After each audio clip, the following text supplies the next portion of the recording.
Creemos en la libertad, no pueden decir que este señor pone en peligro la patria. Basta de votar a gente que ha fracasado de manera rotunda. El objetivo de siempre, suprimir al peronismo.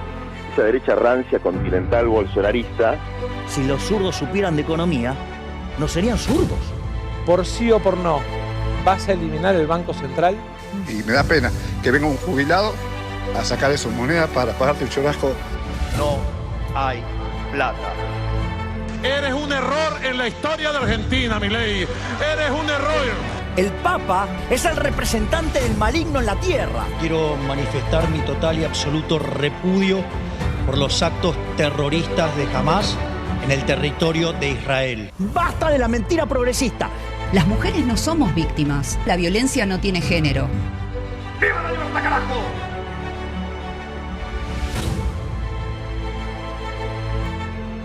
Habló en las Naciones Unidas y no había nadie. Nadie lo escuchó.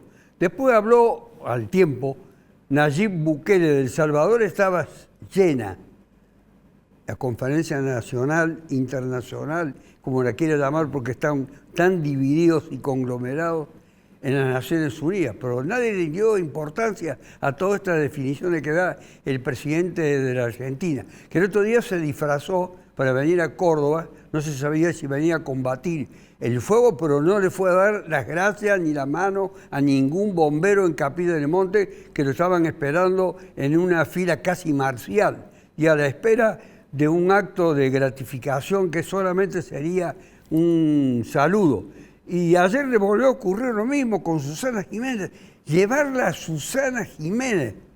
No quiero entrar en descalificaciones para no recibir muchas puteadas que le recibo generalmente en abundancia, pero en esta, llevarla para que saludaran a quienes, a los vendedores de pralinea, lo único que podían saludar porque no había nadie en la Plaza de Mayo en ese momento, era una ficción. Ya dijimos cómo pasó por Córdoba. Y hubo dos hechos que pasaron desapercibidos totalmente. Un juez federal rechazó el planteo vinculado a declarar la enseñanza obligatoria, esencial de las universidades. Primero. Después, esa es una cuestión para discutirla. Pero la más importante, que declaró la no esenciabilidad de los vuelos de la empresa comercial de Aerolíneas Argentinas.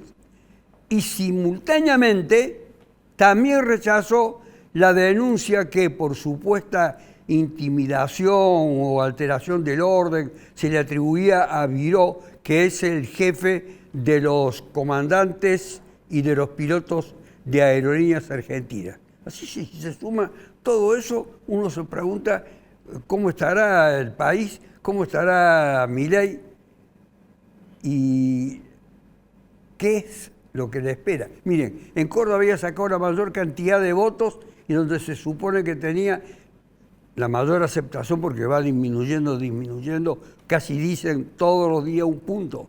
Y en Córdoba debería de haber tenido ese gesto, que no lo tuvo.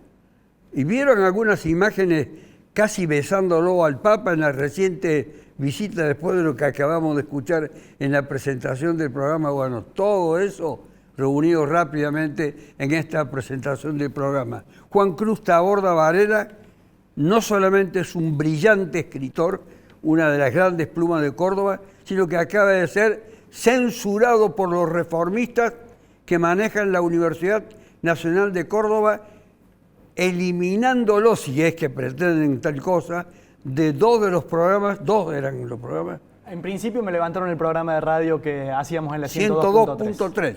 Así es, en la 102.3. Lo mantienen en el plantel del personal, así como ocurrió en el año 2015, que lo mantuvieron marginado durante 4 años. Por lo menos. Esos son John Boretti y compañía, que eran los antiguos líderes de la reforma universitaria. Sí. Parece haberse olvidado. Deodoro Roca, Saúl Taborda, Arturo Orgaz no tienen nada que ver con los que actualmente levantan las banderas de la reforma, y aquella reforma del 18 no tiene nada que ver con quienes hoy se sienten reformistas. Le toca muy de cerca, como dijo Raúl Taborda, porque pertenece Juan Cruz a la familia Taborda. Así es, del gran maestro, pedagogo y político Saúl Taborda, que junto a Deodoro, Arturo Orgaz y tantos otros revolucionaron Córdoba en el 18, y hoy esta Córdoba parece tan lejana de aquel 1918. ¿Hicieron alguna fundamentación para excluirlo de ese programa? No, incluso lo busqué, del mismo modo Eso sí sé que hizo la gestión. Sí, porque cuando en 2015 conducí el noticiero, el principal noticiero de Canal 10, también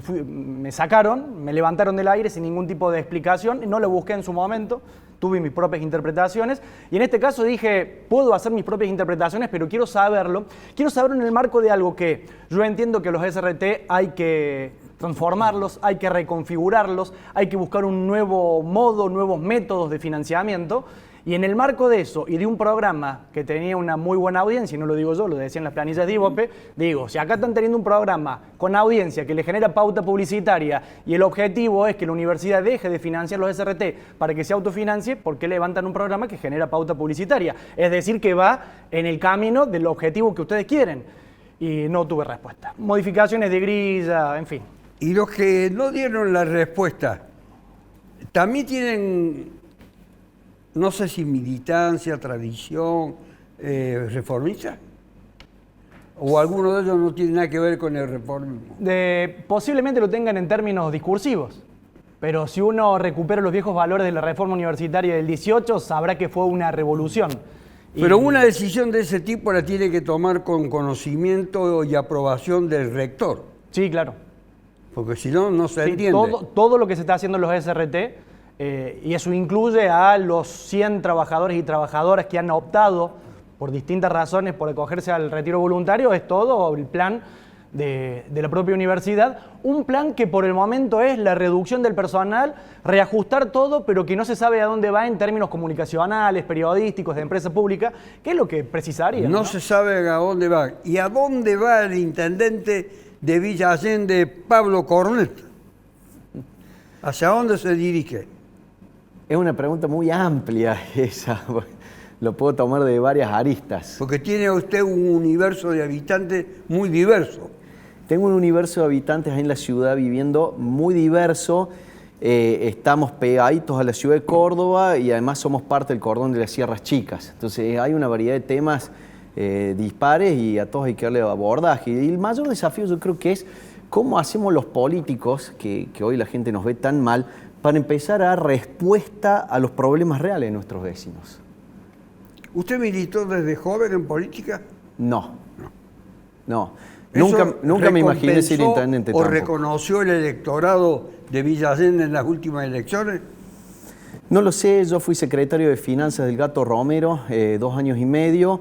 No, es la primera vez en mi vida que estaba en una lista. Por eso le pregunto. Sí, capaz que haya sido algo de eso lo que reconoció el electorado, además de nuestras propuestas y una cara nueva quizás, ¿sí? ¿Puede ser?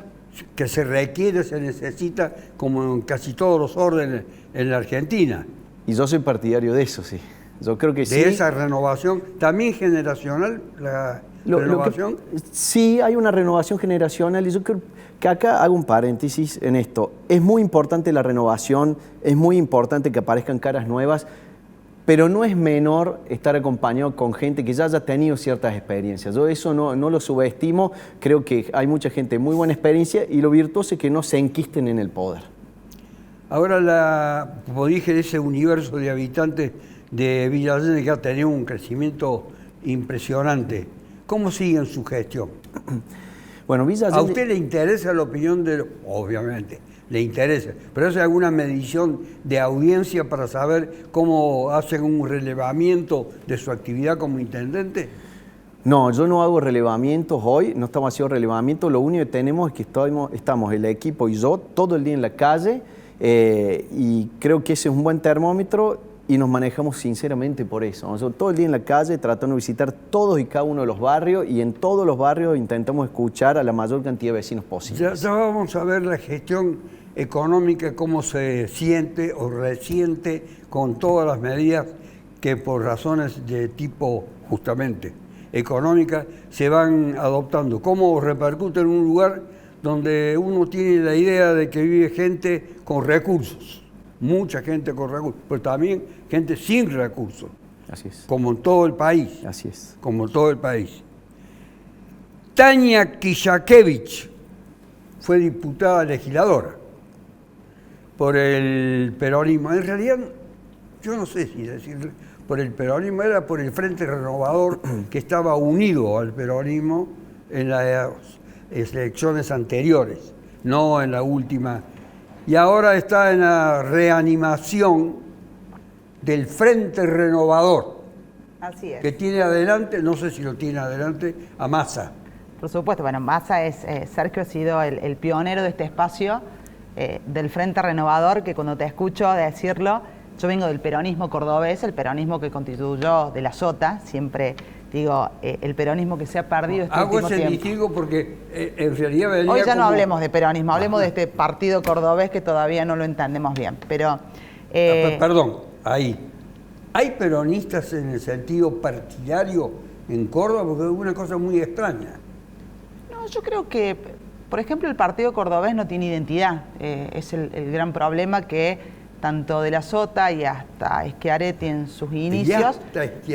Hasta ahí nomás digo, porque ya el último Schiaretti empezó como a desviar esa identidad. Bastante anteúltimo. Sí, a desviar esa identidad pura que tenía este peronismo cordobés, que en realidad de la Sota, la columna vertebral del peronismo, pero con una amplitud que de alguna manera podía representar a los sectores de Córdoba. Digo, este peronismo que tiene a la industria, el desarrollo, el trabajo como eje, fue la constitución de José, y que claramente hoy, y digo esto del Frente Renovador, porque creo que hay voces que no están representadas, creo que hoy hay una discusión, yo veo a todos los dirigentes políticos de alguna manera, al arco político, pelearse por ver quién llega o está más cerca del presidente o quién se asimila más a las ideas o quién tiene mejor relación con el presidente Milei, y realmente no estamos viendo lo que decía usted, doctor, cuando arrancamos, que si bien el 75% acompañó, yo creo que fue ese voto de esperanza, ese cheque en blanco que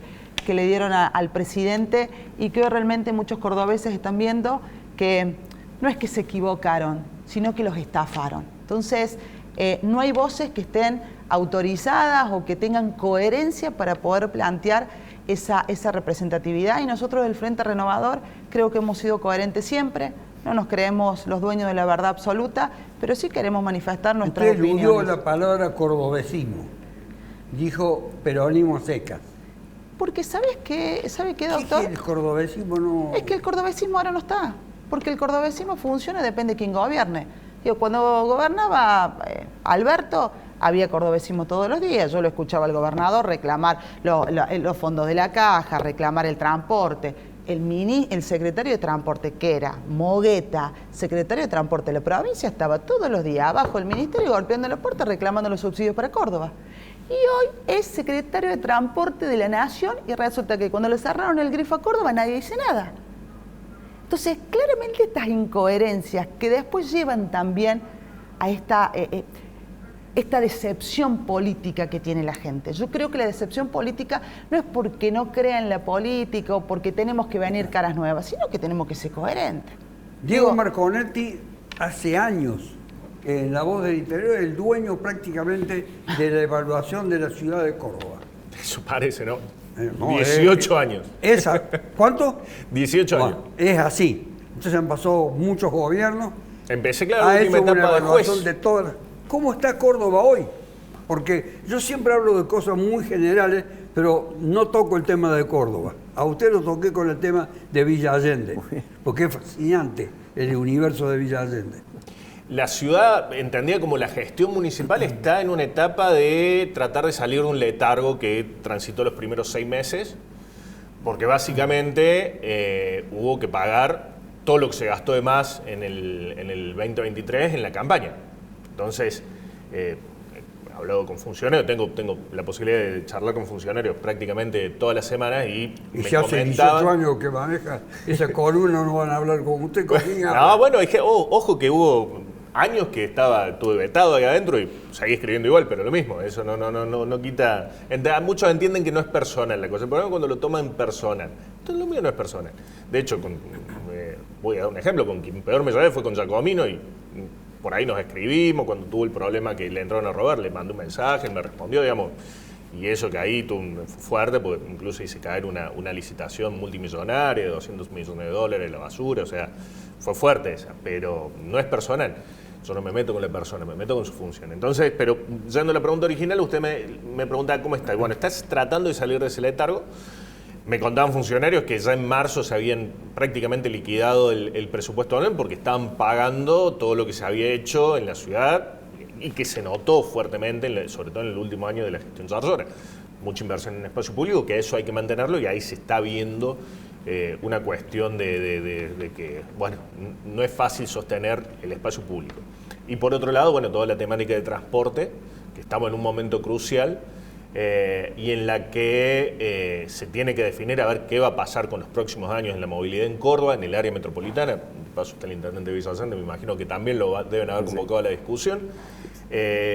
Así que bueno, se ha puesto por ahora mucho foco en sostener lo que había, con una inversión grande en ómnibus, que le permitió salir de una emergencia. La verdad, el estado del transporte en Córdoba era catastrófico, sobre todo en las líneas de ERSA.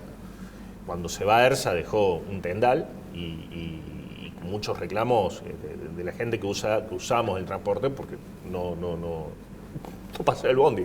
Algo tan sencillo como eso, que bueno, eso con la inversión de ómnibus nuevos ha mermado bastante. Así que bueno, están empezando a salir de eso, ya se van a empezar a ver algunas obras de infraestructura, ahora empieza un desagüe importante en calle Sagrada Familia, va a haber otro desagüe importante acá cerquita del estudio en la esquina del Consejo, va a empezar a haber algunas obras de repavimentación también importantes que se van a empezar a notar y salir de estos primeros 6-7 meses que fueron bastante flojos. Yo quiero saber cuáles son las razones fundantes de las obras que se están cumpliendo en el área céntrica y que son constantemente materia de sorpresa, sobre todo para los no transeúntes, sino para los dueños de vehículos. Bueno, a ver, primero si la ciudad se piensa solo para los vehículos, estamos en un problema. Bien. Por una cuestión de sostenibilidad, por espacio, por contaminación, etcétera, hay que ir a una movilidad más sustentable y eso implica que los ómnibus tengan espacio. Que es una discusión que se quiso ver en la época de Mestre, se vio media, ahí está... ¿Cuál de los dos Mestre? Ramón Javier, el último. Y quedó a media, se acuerda, con el famoso solo bus de Núñez, que no iba a andar. Sin embargo, el de Sabatini, que se hizo bastante mal, la velocidad comercial de los ómnibus es el doble, digamos, hay muchos argumentos a favor de eso. Pero lo del centro es interesante, Carlos, porque es un área que estaba atravesando una crisis, o está atravesando una crisis muy grande de población. Que eso hace, digamos, cuando vos no te tornas atractivas ciertas áreas de la ciudad, la gente se va. Se va afuera, entonces se dan los procesos, como se dio en Villa Allende, Mendiolas, a La Calera, de expansión, exactamente, de expansión de la superficie urbanizada, lo cual tiene un impacto también que es importante para analizar. Entonces, ¿qué se está buscando? Se está buscando que el centro vuelva a ser atractivo. ¿Y cómo se vuelve a ser atractivo? Hay una parte que le invito a que note, parece en Plaza San Martín, y fíjese si escucha los pájaros. Algo que no sucedía con el ruido de los colectivos, que tampoco los han sacado tanto, los han sacado a 200 metros, o sea, no es... Que es el otro elemento que los cordobeses también tenemos que entender. Caminar es un modo de transporte. Obviamente que para caminar tenés que tener veredas en condiciones y...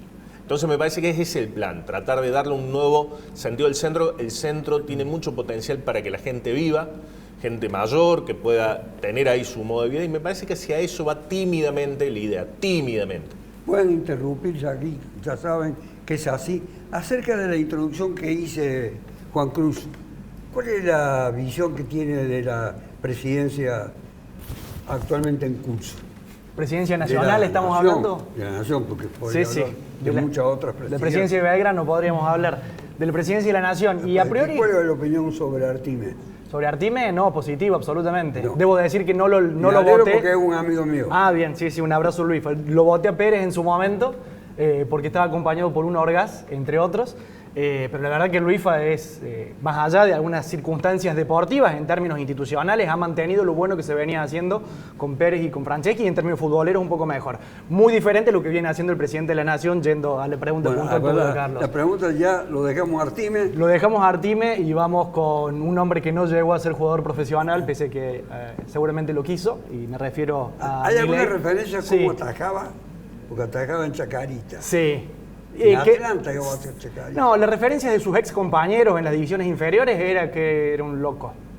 Y lo digo en términos respetuosos, que era un tipo muy impetuoso, que iba muy al frente. Una virtud a veces. A veces, sí, para conducir una nación yo no le hubiera puesto un voto nunca. Eso estoy seguro y lo estamos viendo, ¿no? Cada día. Digo, yo por mi parte, en términos individuales, como ciudadano y como periodista, no me sorprendo. En términos individuales, no deja de sorprenderme los efectos que está generando permanentemente en la sociedad, ¿no? En los últimos días con las cifras de la pobreza, que por supuesto no le corresponden exclusivamente a la gestión Milei. Es cierto que venimos de un muy mal gobierno de Alberto Fernández, pero ¿qué hizo Milei? Empeoró absolutamente todo. Se autogeneró una recesión, se autogeneró un crecimiento de la inflación en los primeros 2 meses. Es evidente que tiene una evidente responsabilidad, y no solo hay que quedarse con los índices de la pobreza, que esa es otra discusión para tener presente también cuando uno dice cuáles son los parámetros con los cuales se mide la pobreza en Argentina, comparado con los parámetros de los otros países de la región.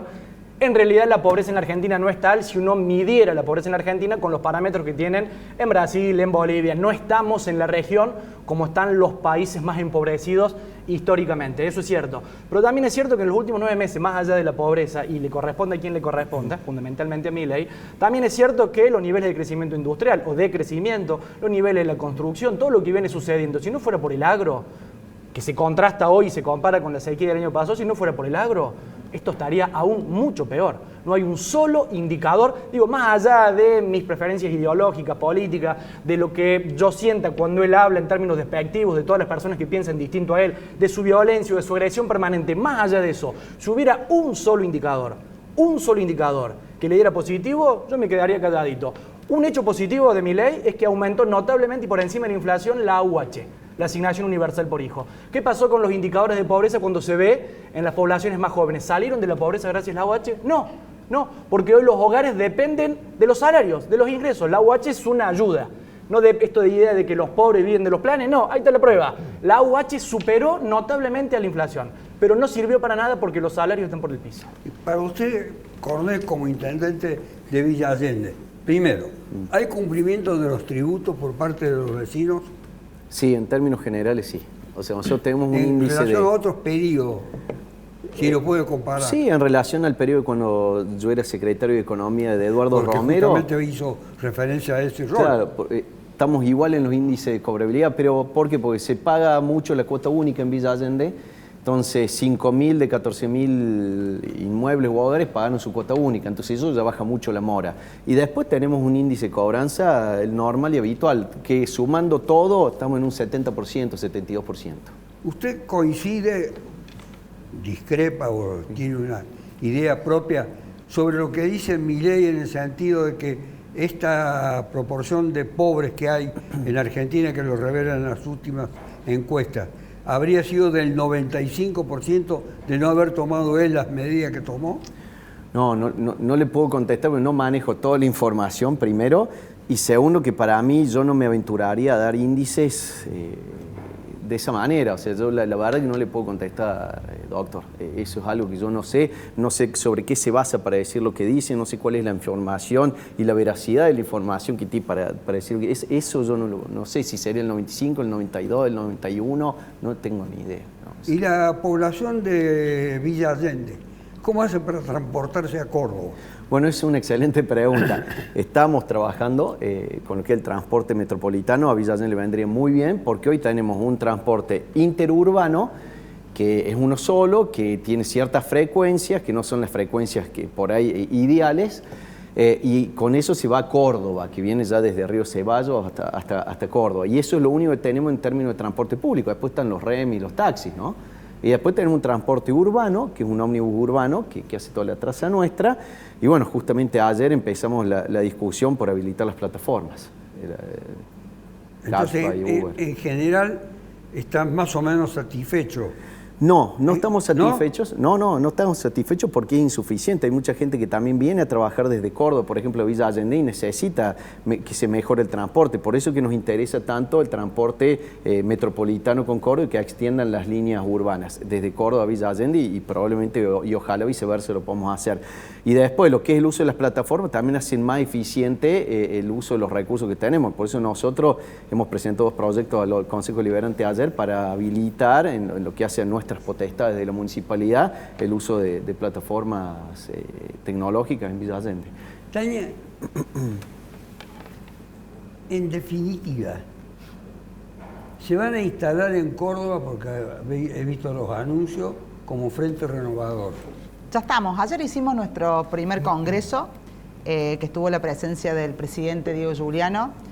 Y la verdad que para los tiempos en los que estamos, donde está bastante vapuleada la política, se nota que hay muchas ganas de los dirigentes, compañeros, compañeras, referentes nuevos también, que hoy se incorporan a la política, de poder poner en discusión el modelo de país que queremos y plantarnos ante esta situación, que yo recién lo escuchaba al intendente, digo, qué difícil debe ser intendente y decía, yo estoy en la calle, camino con los vecinos, estamos viendo el tema del transporte y vos tenés un presidente que básicamente te dice que tiene que estar la ausencia del Estado.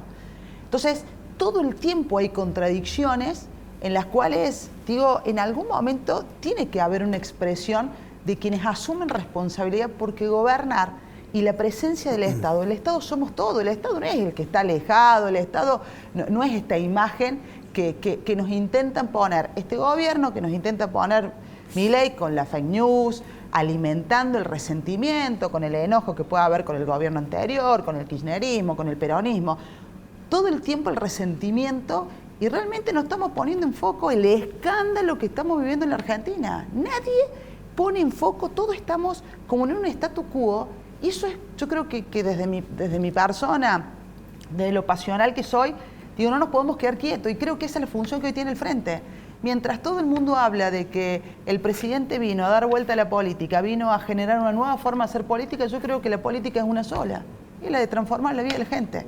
Entonces, que hoy nosotros estemos discutiendo si la política se define con troles, si la política se define con fake news, si la política se define con que venga un presidente a Córdoba, que no solamente me preocupa que no haya bajado a saludar a los bomberos, también me preocupa que no haya querido asistir a Córdoba con la situación que estamos atravesando, pero que además salgan una sarta de troles a querer poner que el foco de los incendios que tenemos en Córdoba son 17 personas kirchneristas. ¿Hasta dónde llegamos? ¿O qué es la Cámpora? ¿Hasta dónde llegamos? Digo, en algún momento todos tenemos alguna responsabilidad social, porque todos somos el Estado. El que es intendente, ustedes que son periodistas, a mí desde el lugar de militante, usted también, digo, todos tenemos responsabilidad. En algún momento tenemos que poner un freno, porque realmente esto se está yendo y va a ser muy difícil. Esto, ¿sabe qué me preocupa? ¿Quién viene después de esto?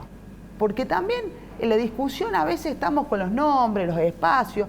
Lo que tiene que venir es la unidad nacional y tiene que haber un pacto que si seguimos fragmentando y nos seguimos dividiendo entre toda la clase política, no vamos a lograr sacar a la Argentina adelante. Marco Bonatti, sigue el municipio con el despliegue que hace, por lo menos lo revelan todas sus publicaciones, uno no puede seguirlo con el nivel de profesionalismo con que lo hace usted y de idoneidad. Sigue esa activa participación del gobierno, es decir, el Estado municipal. ¿Córdoba podría funcionar?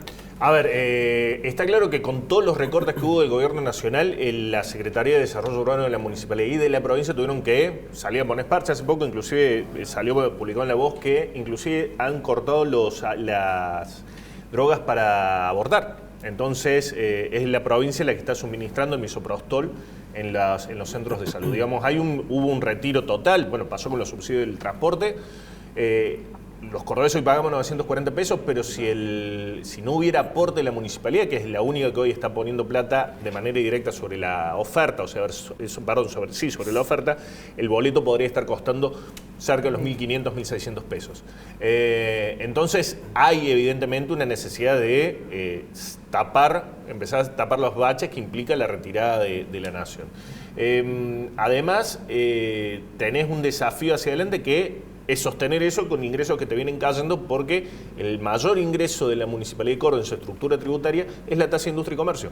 Y en estos procesos en los que cae la actividad económica fuertemente, bueno, también se afecta ese ingreso. También está cayendo la coparticipación a través de la baja de la recaudación de la nación. Entonces el panorama que hoy vemos en la municipalidad es bastante complejo en cuanto a los ingresos para poder hacer frente a esto que usted decía, Carlos, es la necesidad del Estado que esté presente con seguridad, con asistencia, con todo el despliegue que se necesita para una etapa como esta, que es muy compleja, insisto, por todos los desatinos que se han tomado en los últimos años, y este gobierno lo ha profundizado más. Nos vamos a preguntar hacia dónde va Yarlora, que en algunos aspectos aparece como desconcertante. No se sabe bien quiénes son sus amigos, sus socios, sus compañeros. Bueno, antiguamente los llamaban compañeros de ruta, tenía una connotación. No voy a entrar a revelar los componentes de esa historia. Pero saber hacia dónde va Yarlora nos interesa a todos, porque es el gobernador de la provincia de Córdoba, la relación con la nación, con los municipios, con los partidos. Es decir, ¿los respetará los partidos? ¿Los tendrá en cuenta? ¿O tratará de incorporar gente de los partidos? Ya lo vamos a ver, porque nuestros 4 invitados de hoy son muy agudos en sus observaciones y están muy preparados para dar una respuesta cabal sobre este punto. Ya volvemos. ¿Vas a eliminar el Banco Central? Y me da pena que venga. ¡Basta de la mentira progresista! Las mujeres no somos Juan víctimas. Cruz, ¿hacia dónde va Yarlora? Yo me preguntaría si Yarlora tiene la respuesta a la pregunta que estás haciendo. Si él mismo tiene la respuesta. Si él quiere tenerla y darla a conocer, sí, puede venir aquí y confrontar con gente del pueblo. Sería un gusto que finalmente quienes ocupan el gobierno de la provincia de Córdoba hablen con la prensa, porque en los últimos años han sido bastante reacios. Más que hablar con la prensa, que hablen con los ciudadanos también, que pueden ser de la prensa, como algunos de ustedes no lo son. En el caso del intendente de Villa Allende y en el caso de Tania. Sí. Yo creo que Yarlora tiene un componente que es muy peronista, pese a que algunos lo critican por esa ausencia de peronismo. Ese componente es el pragmatismo. Pragmatismo que fue uno de sus grandes cultores, fue Juan Domingo Perón, que lo tuvo Carlos Saúl Menem, que lo tuvo Néstor Kirchner, que no lo tuvo Cristina Fernández. Y ese pragmatismo... ¿Que no lo tuvo? Cristina Fernández. ¿No lo tuvo? No, la menos pragmática de los peronistas, sin dudas. Sin dudas, con respeto lo digo, más cercana al trotskismo a la hora de sus alianzas o pensar más cercana al trotskismo que a la noción básica del peronismo. Y el tema con Yarlora, volviendo, es que ese componente histórico del peronismo, que es el pragmatismo, en Yarlora es prácticamente el 99%, porque en todo caso los distintos líderes peronistas han tenido un componente importante de pragmatismo y a su vez han mechado eso con las banderas históricas del peronismo, o no necesariamente las históricas, sí las circunstanciales, las coyunturales, las que establecía la época. Por eso los 90 fueron una cosa y el 2003 fue otra. En el caso de Yarlora hay un componente mayoritario de pragmatismo que hace que la propia sociedad cordobesa lo condicione. Es mi lectura, ¿no? Una interpretación. La propia sociedad cordobesa, que fue la que más apoyó en el balotaje y que sigue apoyando hoy a Milei, condiciona a Yarlora, que se mueve a partir del pragmatismo, de lo que le conviene, de lo que señalan las encuestas, y no le permite que a partir de sus propias convicciones y principios, en caso que los tenga, pueda tomar decisiones y en todo caso decir, como se dijo en algún momento, peleamos por Córdoba, no por pelear, que era un discurso del peronismo cordobés cuando se peleaba con el kirchnerismo. Hoy, que el peronismo de Córdoba o el gobierno de Córdoba está siendo mucho más castigado por nación de lo que lo castigó el kirchnerismo, hoy no pelean para nada. Y de a poquito hay días que Yarlora muestra, hoy por ejemplo, una foto abrazando un bombero, para diferenciarse de Milei. Pero hace 3 días, 4 días regalándole un poncho a Milei, el mismo que no le manda la plata para la caja de jubilaciones, que le suspendió los subsidios al transporte. Yarlora es un gran pragmático, eso es una virtud y puede ser un gran problema. Un gran problema para cuando quiera diferenciarse de Milei y sea tarde, o cuando pretenda seguir por la senda de Milei y Milei en Córdoba, acá por supuesto haya elegido a otro, tiene un serio inconveniente en materia de decisión política y también de gestión, ¿no? Al intendente, que ha dado muestra de una enorme cordura y moderación en sus manifestaciones, una introducción al tema de Ayora es la presencia que me llamó poderosamente la atención de la Corte de Justicia de la Nación en Córdoba, dando entrevistas, recibiendo plaquetas, concurriendo al Colegio de Abogados, siendo homenajeado, agasajado, 3 de los 4 miembros que quedan. ¿A ustedes les repercute en algo que vengan los miembros de la Corte a Córdoba, como si Córdoba fuera una, para decirlo con las palabras que se decían hace 30 años atrás, una isla? A ver, el electorado cordobés es bastante racional dentro de todo. Vota una cosa en intendencia, otra cosa en la gobernación y otra cosa distinta en la nación. O sea, es muy difícil hacer una lectura política tan lineal. Yo como intendente, acá voy a hablar como intendente de una ciudad donde lo nuestro es gestión pura, donde lo que ingresa tiene que ser mayor a lo que se gasta básicamente, porque si no, no podemos arreglar problemas básicos como barrer, limpieza, lo que es alumbrar, un cordón cuneta, un pavimento, lo que sea, porque básicamente eso nosotros miramos 100% de la gestión. Cuando es en relación a gestión, no hay una influencia directa de esta visita. Obviamente que uno en términos políticos está tratando de hacer una lectura como la que explicaba él recién, decir, bueno, ¿cuál es el rumbo o cómo es el lineamiento? Si estoy un poco con Milei porque en Córdoba hay mucho votante que votó Milei y después cómo me diferencio. Hay muchas cosas que yo hoy me está costando hacer una lectura. Sí puedo decir que nuestra relación con el gobierno de Martín Yarlora es buena. A nosotros lo que nos han dicho se está cumpliendo pasito a paso, entendemos que no hay mucho fondo, entonces por ahí se demora más de lo que a uno le gustaría, pero se está cumpliendo. Acá lo que nos vienen dando como palabra se cumple y eso también va en línea al pragmatismo del que vos hablabas. Yo lo veo como una persona muy práctica, me cuesta decir cuál será el rumbo político, el lineamiento político quizás, pero sí lo veo práctico y los funcionarios que están en contacto con los míos son prácticos. O sea, hoy nosotros hablamos 100% de gestión y las cosas que le van a cambiar a nuestros vecinos. Tania, hay llamarlo un ataque desenfrenado de 2 de los que se proponen como candidatos a gobernadores muy anticipadamente para el año 2027, pero para las elecciones de medio término 2025, que son de Loredo y Juez, en la caracterización, consideración, valoración y más sobre el gobernador de Córdoba. ¿Y ustedes, como Frente Renovador? Mira, si nosotros nos ponemos a solamente criticarlo a Yarlora, realmente no vamos a cambiar nada y vamos a seguir haciendo lo mismo y va a seguir gobernando Milei y todas las autocríticas que hicimos en estos meses fueron al vicio. Creo que tiene que primar la coherencia y que empecemos a discutir el pragmatismo, que me parece elemental, porque creo que el peronismo es eso, la identidad, la coherencia y las soluciones de los problemas de la gente. Entonces, cuando yo lo escucho a De Loredo y Juez pelearse acá en una cuestión local, pero que después terminan siendo lo mismo en el Congreso de la Nación, me pregunto, ¿qué diferencias hay?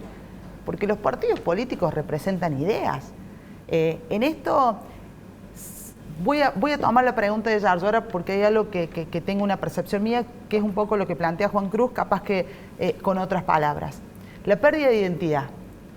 Cuando no sabes a quién representás, que me parece que hoy la crisis que tiene Martín, y esto tiene que ver porque los dirigentes políticos gobiernan con las encuestas, y mirar encuestas nos permite a los dirigentes saber qué tenemos que cambiar en la gente, porque no es como cambiamos nosotros, porque nos volvemos camaleónicos nosotros. La gente quiere Milei, entonces vamos con Milei. La gente habla de la salud, entonces nos vestimos de que vamos a cambiar la salud. Cuando en realidad lo que nosotros tenemos que mejorar es cambiar esos índices que nos marcan las encuestas, y creo que para eso sirve, para la lectura, es decir, por este lado tiene que ir la gestión para que la gente acá cambie su forma de pensar o de interpretar. Y me parece que eso a Martín lo ha hecho perder la identidad. Y este cordobesismo que cada vez quiere ser más amplio y quiere cooptar a todo el mundo, también genera cuestiones internas, porque yo entiendo que el intendente hoy diga, sí, tengo buena relación, porque son pragmáticos, porque nos resuelven los problemas. Y después cuando tenemos que elegir, escuchamos los mismos intendentes que durante 3, 4 años salían en la foto con los gobernadores y decían este es un gran gobierno, escucharlos porque se ponen la vereda del frente con De Loredo y con Juez diciendo, no, porque este gobierno son 24 años, ciclo terminado, al final. Entonces, y esas cosas, digo, hay que plantearlas. Entonces creo que Martín en esto, con tal de captar a todos, y terminó siendo, y voy a decir algo que me duele muchísimo, pero me parece que este cordobesismo se termina convirtiendo en una bolsa de trabajo de dirigentes. Porque no es que estás generando un espacio donde vengan de otro sector a participar, estás comprando dirigentes.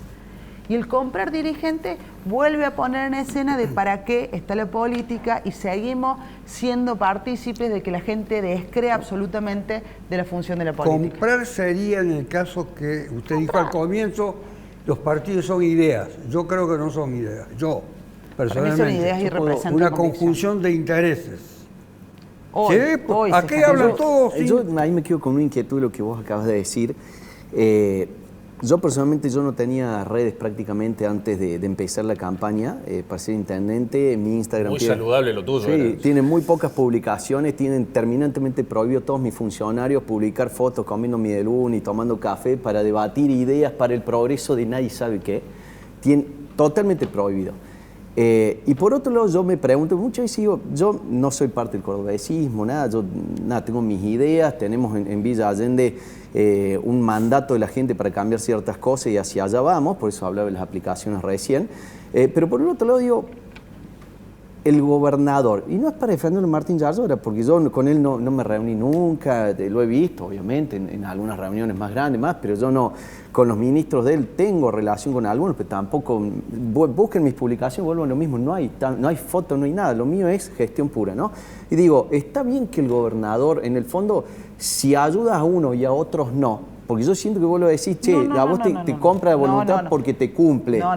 Pero el tarea del gobernador. Yo soy cordobés también, ¿no? El federalismo ayuda a todos. Lo que yo no estoy de acuerdo es que después los expongan como trofeo ustedes en el centro cívico diciendo 35 radicales se juntaron con él. Pues yo no soy radical tampoco. No, pero digo, no estoy hablando de tu caso puntual. Estoy hablando de esa incoherencia. Entonces, después los exhiben como trofeo. Sí, pero mira, te puedo hacer está bueno lo que vos decís. Porque no es el federalismo es, bueno, vamos, porque en realidad no te está ayudando a vos, está ayudando a la gente de Villatente. Exactamente. Ese es el tema. El problema es cuando ponen el foco en los dirigentes y no en la gente. Está bien, comparto. Entonces, cuando a vos te exhiben como trofeo, cuando vos lo ves a Martín, que dice, trajimos a fulano de tal, que es del PRO, nos sentamos con tanto... Totalmente. Entonces... Ahí es donde entra la duda, porque ellos mismos lo plantean. Bueno, eso puede ser, yo por ahí no tanto Yo no lo veía de la Sota así, mira, ayudaba a todos. Mira, nosotros en Villa Allende tenemos pro radicalismo, es más, tenemos gente del radicalismo que ocupa lugares en el Consejo Liberante del Tribunal como si hubiesen ganado la elección, de lo bien que nos llevamos, y también he trabajado mucho con peronismo de Villa Allende porque nos centramos en las personas, en las ideas y en lo que tenemos que hacer, o sea... Y no me hace villalendismo, por así decirlo. No, son simplemente basarlo en ideas y en gestión lo nuestro. Aquí el centro tiene ya un precandidato a gobernador, porque es bien centrista su discurso y su evaluación. No tanto en los hechos, pero bueno. Bueno, no sé, tendré que ir trasladarme a Villa Allende y vivir un par de días allá. Tengo un amigo que lo han asaltado en Mendoza y ha sufrido muchísimo. El amigo Alejandro Mosquera. Sí, claro. Y él me acerca muchas representaciones sí, claro, de lo que es Villa Allende y también del lugar donde vive, un lugar muy riesgoso, dicho sea de paso. Para usted, Marconetti, que domina, como dije, lo vuelvo a decir, no, porque hay gente que se acerca al programa y quiere saber bien con quién está y qué es lo que le está transmitiendo, qué grado de confianza le inspira esa persona. Yo le digo, hace 18 años que escribe sobre la ciudad. Yarlora ganó en Córdoba, como se acaba de decir, y perdió en todo el resto de la provincia. Ganó en realidad en toda a diferencia de lo que se pensaba. Era el intendente. Claro, era el intendente de la ciudad de Córdoba, Por eso un intendente que llegó también prácticamente Por eso la desconocido. pregunta para usted es pertinente. Sí, era un intendente que llegó a ver, que nos sorprendió en su gestión, porque era totalmente desconocido, había sido vicegobernador y ministro de producción. E intendente de San Francisco, digo, pero Y diputado. y diputado, pero digamos, el trato, a ver, yo lo conocí personalmente ya estando en gestión. Cuando fue la campaña de 2019, a tanto de Loredo como Juez, que en ese momento estaban enfrentados, hicimos un recorrido por la ciudad en auto, charlando sobre la ciudad, y con él no lo pudimos hacer. Con lo cual fue una apuesta que, en definitiva, salió bien, resultados está a la vista porque lo convirtió en gobernador esa gestión. Y aparte fue una gestión que fue buena, hubo recuperación del espacio público, digamos, en la ciudad de Córdoba, la verdad empezó a recuperar un brillo que durante muchos años no había tenido. Yo creo que Yarlora tiene un objetivo claro, que es ser presidente. Yarlora quiere ser presidente, intentó, no sé si recuerdan por febrero, cuando intentó encabezar como una especie de polarización con Milei, tratando de congregar a los gobernadores, alguna con Puyar o con Ignacio Torres, que es el de Neuquén. Intentó hacer una movida que no le salió bien en los programas de Buenos Aires. Donde iba lo mataron y no pudo hacer pie en ese perfil de opositor frente a. Entonces, me parece que retrocedió para resguardar capital político en una provincia, como bien sabemos, apoyó mucho a Milei, con un dato que me parece que no hay que perder de vista en lo que fue la elección, no la segunda vuelta, sino la general, que quienes apoyaron a Milei en Córdoba no fueron las clases sociales medias altas. Fue la clase social media-baja. La clase social media-alta, y eso se veía claramente en el mapa de los resultados, en los distritos electorales, apoyó Bullrich. Y en las sociales medias-bajas fue entre Milei y Schiaretti. Con lo cual, también estamos hablando de un electorado que está sufriendo mucho ese desbarajuste económico que estamos viviendo. Porque la clase media alta, insisto, acompañó con mucha desconfianza, más fue un voto anti que un voto pro a Milei. Entonces, volviendo, tuvo que retroceder Yarlora, reacomodar y quedarse a esperar a ver cuándo va a tener nuevamente la oportunidad de congregar. Falta mucho para 2027, para ver si puede realmente construir y trascender Córdoba. Me parece que también hubo una lectura muy arriesgada que también era muy común en los principios, a principio de año, que era hasta cuánto dura Milei, que eso estaba y circulaba. Y sigue estando. Y sigue estando. Bueno, ¿cuándo se harta la gente? Bueno, evidentemente la gente está dispuesta a soportar mucho más de lo que se pensaba y eso también es parte de la lectura que debería hacer la oposición. Totalmente. Y sobre todo, perdón Tania, el espacio de Massa y del kirchnerismo. No, es totalmente. Porque evidentemente dejaron todo muy, muy bien sentado para que la gente aguantara todo lo que está pasando. Entonces, me parece que Yarlora tiene claro cuál es el objetivo, tiene que ver qué es lo que pasa en su granja, adentro, cómo va a reacomodar la Municipalidad de Córdoba, porque hay que recordar que por ahora, si no se modifica nada, Pacerini tiene un solo mandato. Hay que ver si terminan haciendo una sociedad como fue, porque me parece que yo imagino la sociedad, repetir la sociedad Schiaretti y La Sota, Yarlora Pacerini. Yarlora podría repetir un mandato más en la provincia y por ahí el compañero de fórmula podría ser Pacerini. Digo, hay que ver, falta mucho, pero claro objetivo, la idea de Yarlora es claramente ser presidente. ¿Cuál es el motivo, Juan Cruz, de por qué Córdoba es durante casi 40 años segregada? ¿Segregada? Segregada, cuestionada, no se le dan los recursos que necesita, no se le auxilia cuando hay catástrofes o motines incluso. Sí. Bueno, puntualmente en la historia reciente, no diría 40 años. Usted que es un cultor de la historia. Sí, al menos me gusta la historia y puntualmente la historia política de Córdoba. Córdoba sin duda sufrió un quiebre que todavía seguimos viviendo y perdón que me vaya tan atrás, pero en febrero del 74, vos lo recordás muy bien, el día del Navarrazo, el primer y único golpe policial que hubo en la República Argentina, que interrumpió la democracia mucho antes que a nivel nacional y persiguió a buena parte de los militantes populares, ya sea del radicalismo, del peronismo, de la izquierda en sus distintas variantes. Me voy más atrás porque me parece que esa es la Córdoba que se explica hoy. Esa Córdoba que desde el 83 a esta parte no tuvo expresiones que hoy se pueden denominar progresistas, de centro izquierda, reformista, como queramos, ¿no? Del 83 a esta parte se ha quedado sin un magma importantísimo que sí tuvieron las otras grandes provincias. Ahora, que Córdoba sea más castigada que el resto de las provincias, yo no estoy tan de acuerdo. Si hay que hablar de una provincia castigada... Dije que era muy castigada. Sí, bueno, en principio porque el kirchnerismo siempre vio a Córdoba, rehacia el propio kirchnerismo, e incluso el kirchnerismo de la Casa Rosada dijo a Córdoba la dejemos de lado. Pero Alfonsín con Angeló también era igual. Sí, ahí por claras diferencias políticas, ¿no? Venía Víctor Martínez, que representaba la línea Córdoba, que era el vicepresidente, y desde Nación decían, esto lo sé por los SRT, ni una nota Víctor Martínez. Las distancias, las diferencias en estado histórica.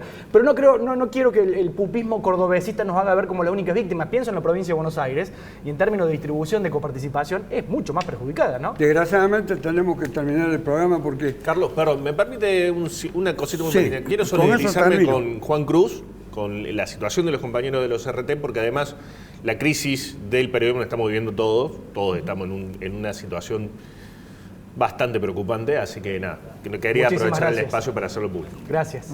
Acá le hemos dado el espacio a representantes de los gremios.